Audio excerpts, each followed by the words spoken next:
सिंध समाज जे सूबाई वज़ीर नासिर हुसैन शाह चयो आहे त पाणी जे मामले ते सिंध सां ज़्यादती थी रही आहे। 91 वारो ठाह क़बूल नाहे पर उन ते बि अमल न पियो थिए।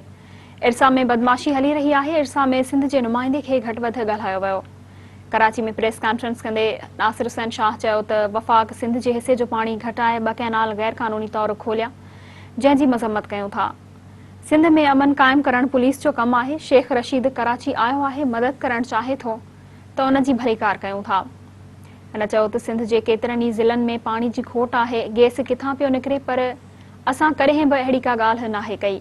बिलावल हमेशह पाकिस्तान जे इस्तेहकाम जी ॻाल्हि कई आहे। हिन चयो त सिंध हुकूमत जो इदारनि सां सुठो तालुक़ आहे। कोर कमांडर ऐं DG रेंजर्स सपोर्ट कंदा आहिनि। सभिनी खां वधीक कुर्बानी ऐं कारकर्दगी सिंध पुलिस जी आहे। हिन चयो त कराची में पुलिस ऐं रेंजर्स जो गॾियल ऑपरेशन हुयो। कराची खां अलावा सॼी सिंध में अमन अमान सिर्फ़ सिंध पुलिस क़ाइमु कयो। शिकारपुर में ऑपरेशन सिंध पुलिस करे रही आहे। ॿिया इदारा ऑपरेशन में मदद करे रहिया आहिनि। नासिर हुसैन शाह चयो त धाड़ेलनि वटि ॻरा हथियार किथां खां था अचनि। अहिड़े तरह जा ॻरा हथियार दहशतगर्दनि जे नेटवर्क ज़रिए अचनि था। धाड़ेलनि खे बि हथियार रा नेटवर्क ऐं अफ़गानिस्तान मां मिले थो। सूबाई वज़ीर चयो त मानसून जी बरसातनि खां अॻु समूरनि नालनि जी सफ़ाई शुरू कई वई आहे। गुज़िरियल साल कराची वासियुनि खे घणी परेशानी थी। हाणे नालनि जी सफ़ाई मुनज़िम तरीक़े सां शुरू कई वई आहे। थर्ड पार्टी ज़रिए मॉनिटरिंग कई वेंदी।